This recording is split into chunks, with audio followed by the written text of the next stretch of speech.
आज हम Korean movie the which part 2 की कंप्लीट एक्सप्लेनेशन करने जा रहे हैं। इससे पहले हम द विच पार्ट 1 को एक्सप्लेन कर चुके हैं, जिसमें दिखाया गया था कि किस तरह एक कम उम्र बच्ची जायून एक खूनी लेबोरेटरी से भागकर एक फार्मर के घर पनाह लेती है। 10 साल तक अपनी याददाश्त खोने का नाटक करने वाली यह लड़की असल में एक सुपर ह्यूमन थी, जिसका दिमाग आम इंसानों के मुकाबले में 1000 गुना ज्यादा तेज था। अगर आपने वह वीडियो अभी तक नहीं देखी तो उसका लिंक आपको डिस्क्रिप्शन और कमेंट बॉक्स में मिल जाएगा, ताकि इस वीडियो को देखने के बाद आप इस कहानी को बेहतर और मुकम्मल तौर पर समझ सकें। कहानी की शुरुआत में हम एक छोटी सी बच्ची आर्क 1 को देखते हैं, जो कि खून से लथपथ एक सुनसान जगह पर खड़ी है और उसके आसपास बहुत से जानवर मरे पड़े हैं, जिन्हें इस लड़की ने ही मारा होता है, क्योंकि यह लड़की एक म्यूटेंट है और इसके पास सुपर नेचुरल पावर्स हैं। इसी दौरान हम देखते हैं कि आर्क 1 को अपनी माँ की आवाज सुनाई देने लगती है, जो उसे अपने पास बुला रही होती है। अभी वह संभल भी ना पाई थी कि अचानक एक कुत्ते ने उस पर हमला कर दिया और ये सीन यहीं खत्म हो गया। अगले सीन में हमें कुछ साल पहले का समय दिखाया जाता है, जहाँ बस में 2 स्कूल गर्ल्स मौजूद हैं। उनमें से एक हेडफोन के जरिए गाने सुन रही होती है। उनकी बातचीत से मालूम होता है कि गाने सुनने वाली लड़की गर्भवती है और वह अपनी सहेली को यह बात राज रखने के लिए कहती है। इसी दौरान एक आदमी लगातार इस लड़की को घूर रहा होता है कि अचानक बस ड्राइवर गाड़ी को एक अनजान रास्ते पर मोड़ देता है। इसी दौरान कुछ नकाबपोश लोग बस में जहरीली गैस फैला देते हैं, जिससे इस गर्भवती लड़की समेत तमाम मुसाफिर बेहोश हो जाते हैं। वह लोग इस लड़की को अगवा करके ले जाते हैं।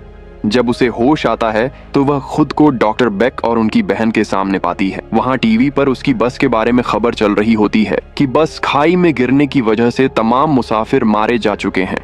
यह देखकर वह लड़की बहुत दुखी और सदमे में आ जाती है और फिर वह डॉक्टर बेक से अपने यहाँ होने की वजह पूछती है। साथ ही उन्हें बताती है कि वह प्रेग्नेंट है और इसी वजह से उसे जाने दिया जाए। इस पर डॉक्टर बेक उसे बताती हैं कि उन्हें पहले ही मालूम है कि वह मां बनने वाली है, वह भी एक नहीं बल्कि ट्विंस की, जिन्हें वह लोग अपने एक्सपेरिमेंट में इस्तेमाल करेंगे ताकि इस बच्ची के और क्लोन्स बनाए जा सकें। यह बात सुनकर प्रेग्नेंट लड़की पर सन्नाटा सा छा जाता है और उसे कुछ भी समझ नहीं आता। अगले ही पल सीन शिफ्ट होकर आज के द्वार पर फोकस करता है, जहां हम कुछ फर्स्ट जनरेशन म्यूटेंट्स को देखते हैं, जो सब मिलकर एक लैब में दाखिल होते हैं और वहां मौजूद डॉक्टर बैक के बनाए हुए सारे म्यूटेंट्स को मार डालते हैं, क्योंकि यही उनका मिशन होता है। उनके वहां से जाने के बाद इसी जगह पर हम एक लड़की को देखते हैं जो पूरी तरह खून से लथपथ होती है, मगर इसके बावजूद वह अब भी चल फिर पा रही होती है। इसी दौरान अचानक उसके सिर में तेज दर्द उठता है और हम देखते हैं कि उसके आसपास मौजूद तमाम चीजें उसकी पावर की वजह से हवा में लेविटेट करने लगती हैं। इसी पल उसे अपनी माँ की आवाज सुनाई देती है, जो उसे अपने पास आने के लिए कह रही होती है, और यहाँ हमें उसकी मॉम एक चेंबर में दिखाई देती हैं। इसी के साथ हमें यह भी अंदाजा हो जाता है कि यह लड़की असल में आर्क 1 है, जिसे हम मूवी की स्टार्टिंग में देख चुके हैं। आखिर में आर्क 1 चलते चलते रोड पर निकल जाती है, जहाँ एक तेज रफ्तार से आती हुई कार अचानक उसके बिल्कुल करीब से गुजर जाती है, मगर वह जरा भी नहीं डरती। यह नजारा देखकर वह गाड़ी आगे जाकर रुक जाती है, फिर रिवर्स होकर वापस उनके पास आती है। इस कार के अंदर कई सारे लोग मौजूद होते हैं, जो देखने में पूरे गुंडे लग रहे होते हैं, और उन्हीं का बॉस योंगडू होता है। जब योंगडू आर्क 1 से इस बारे में पूछता है तो वह उसे कुछ भी नहीं बताती, जिस पर योंगडू आर्क 1 को किडनैप कर लेता है, क्योंकि वह क्योंग ही नाम की एक लड़की को किडनैप करके मारने के लिए ले जा रहा होता है। उसका मानना था कि अगर आर्क 1 ने उनकी नंबर प्लेट भी देख ली है तो वह उनके लिए मुसीबत बन सकती है। मगर इसी दौरान क्योंग ही योंगडू से आर्क 1 को छोड़ देने के लिए कहती है, क्योंकि इस बात में उसकी कोई भी गलती नहीं होती, लेकिन योंगडू उसकी एक भी नहीं सुनता। इसके बाद उसके आदमी आर्क 1 को परेशान करने के साथ साथ क्योंग ही को भी मारना शुरू कर देते हैं, जिस पर आर्क 1 अपनी शक्तियों का इस्तेमाल करते हुए उन सबको बहुत बेरहमी से मारती है। इसी दौरान उनकी गाड़ी का एक्सीडेंट हो जाता है, मगर आर्क 1 और क्योंग ही को कुछ भी नहीं होता। आर्क 1 योंगडू को भी मारने वाली होती है, मगर क्योंग ही उसे ऐसा करने से रोक लेती है, जिस पर आर्क 1 उसे छोड़ देती है। इसके बाद क्योंग ही एम्बुलेंस को कॉल करके योंगडू के हाथ में फोन थमा देती है और वहां से चली जाती है। बाद में वह अपने अंकल को कॉल करके बुलाती है और जैसे ही वह वहां पहुंचते हैं, हम देखते हैं कि आर्क 1 को अचानक न जाने क्या हो जाता है। उसकी नाक से खून बहने लगता है और वह वहीं बेहोश होकर गिर जाती है। इसलिए क्योंग ही और उसके अंकल आर्क 1 को अपने साथ वहां से ले जाते हैं। आगे चलकर हमें पता चलता है कि क्युंग ही के अंकल असल में एक वेटरन होते हैं, यानी जानवरों के डॉक्टर, जो आर्क 1 के शरीर से सारी गोलियां निकालते हैं। इसी दौरान वह नोटिस करते हैं कि आर्क 1 के शरीर के तमाम घाव खुद ब खुद हील हो रहे होते हैं, मगर शराब के नशे में होने की वजह से उन्हें यह सब अपना वहम लगता है। बाद में क्युंग ही और उसके अंकल की बातों से हमें यह भी समझ आता है कि योंगडू असल में क्युंग ही के फादर की जमीन जबरदस्ती खरीदना चाहता था ताकि वहां पर एक रिजॉर्ट बना सके, मगर क्युंग ही ऐसा नहीं चाहती थी और वह जमीन देने के लिए तैयार नहीं थी। यही वजह थी कि योंगडू उसे मारने के लिए किडनैप करके ले जा रहा था, मगर वहां आर्क 1 उसकी जान बचा लेती है, जिसकी वजह से वह आर्क 1 को अपने साथ अपने घर ले जाने का फैसला करती है। दूसरी तरफ हमें गैंग नाम के म्यूटेंट आदमी को देखने को मिलता है जो डॉक्टर बैग से मिलने के लिए आया होता है। वह बैग को बताता है कि फैसिलिटी पर हमला करवाकर किसी ने आर्क 1 को आजाद कर दिया है, और चूंकि ऐसा बैग की बहन पहले भी कर चुकी होती है, इसीलिए उसे डॉक्टर बैग पर शक होता है। इस पर डॉक्टर बैग उसे साफ साफ बताती है कि इसमें उसका कोई भी हाथ नहीं है, क्योंकि वह कभी नहीं चाहेगी कि दोनों बहनें एक दूसरे से मिलें। इधर एक अनजान सी जगह पर हम जो यून नाम की एक लेडी को देखते हैं, जो अकेली ही एक दूसरी फैसिलिटी में घुसकर कई सारे म्यूटेंट्स को मौत के घाट उतार देती है। उसके साथ उसका एक साथी जेम्स भी होता है। इन दोनों की बातों से हमें पता चलता है कि जो यून असल में डॉक्टर बैग के लिए काम करती है और वह उनके कहने पर कई सारे म्यूटेंट्स को मारने आई होती है। साथ ही यह भी सामने आता है कि उसका पार्टनर जेम्स भी एक म्यूटेंट है। इसके बाद हम जो यून को अकेले में देखते हैं, जहां वह अपने ही हाथों से अपनी बॉडी में लगी हुई गोलियों को निकालती है, और इसी दौरान यह राज खुलता है कि जो यून टॉप क्लास म्यूटेंट्स में से एक है, क्योंकि उसके घाव भी खुद ब खुद हील हो रहे होते हैं। बाद में जो यून जेम्स के साथ डॉक्टर बैग से मिलने पहुंचती है, जहां डॉक्टर बैग उसे आर्क 1 को ढूंढकर मार देने का हुक्म देती है, क्योंकि वह भी जो यून की तरह एक बहुत खतरनाक म्यूटेंट है। डॉक्टर बैग यह भी साफ करती है कि इस बार वह अपनी बहन की तरह आर्क 1 को कमजोर समझने की गलती नहीं करेगी। वह बताती है कि आम म्यूटेंट्स को जिंदा रहने के लिए एक सीरम की जरूरत होती है,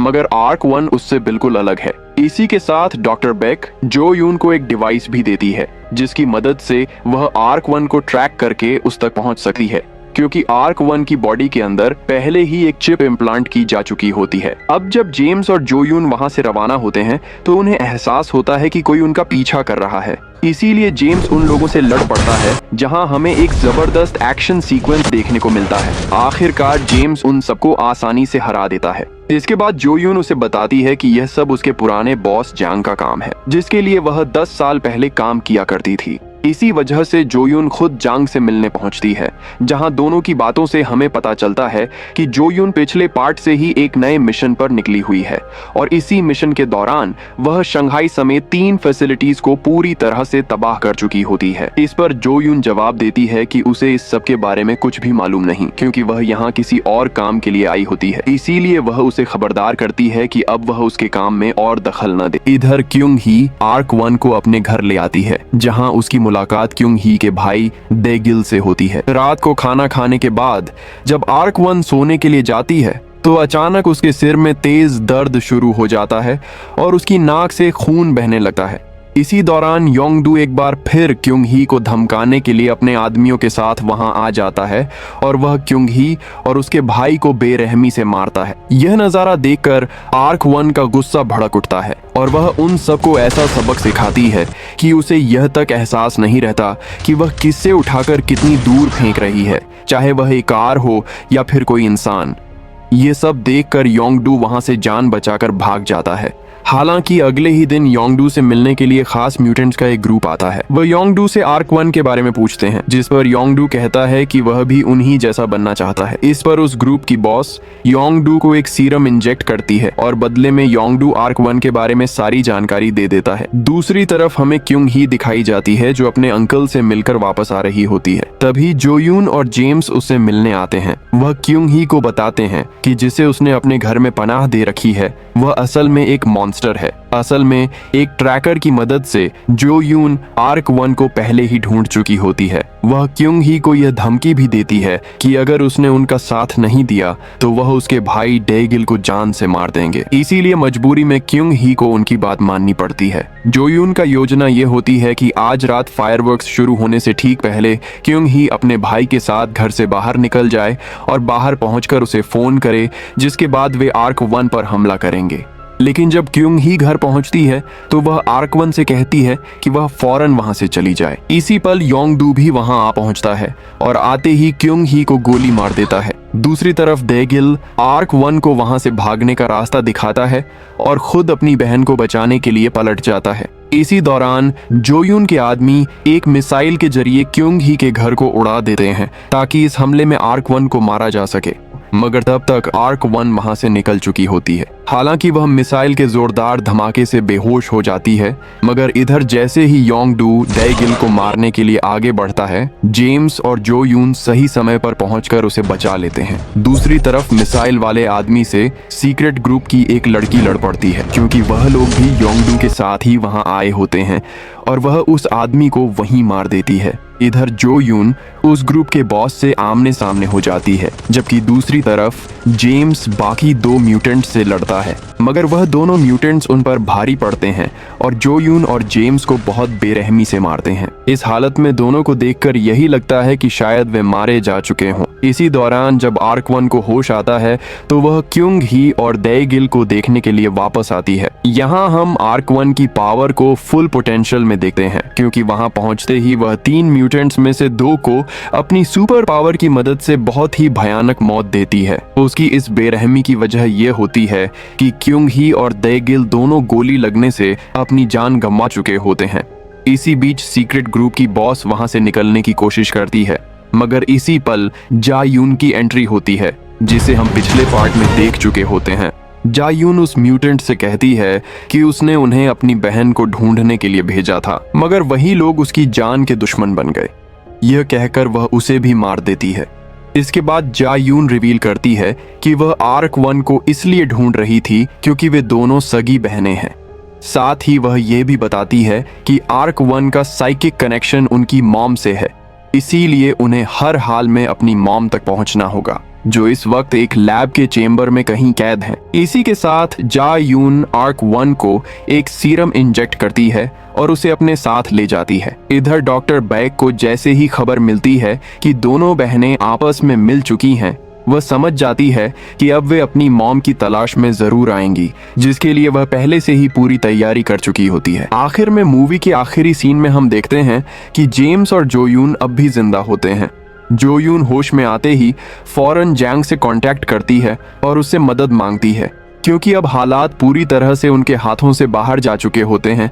इसीलिए जैंग इसके लिए राजी हो जाता है और इसी के साथ यह मूवी यहीं पर एंड हो जाती है। हालांकि इस मूवी में हमारे कई सवालों के जवाब अभी तक नहीं मिल पाते, जिनके बारे में हमें डेफिनेटली इसके अगले पार्ट में जानने को मिलेगा। अगर वीडियो अच्छी लगी हो तो वीडियो को लाइक करें, चैनल पर नए हैं तो चैनल को सब्सक्राइब करें और एक अच्छा सा कॉमेंट जरूर करें। मिलते हैं अगली वीडियो में, तब तक के लिए गुड बाय।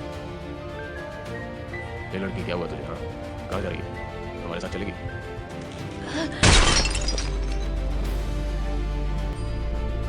अब आ भी जाओ यार।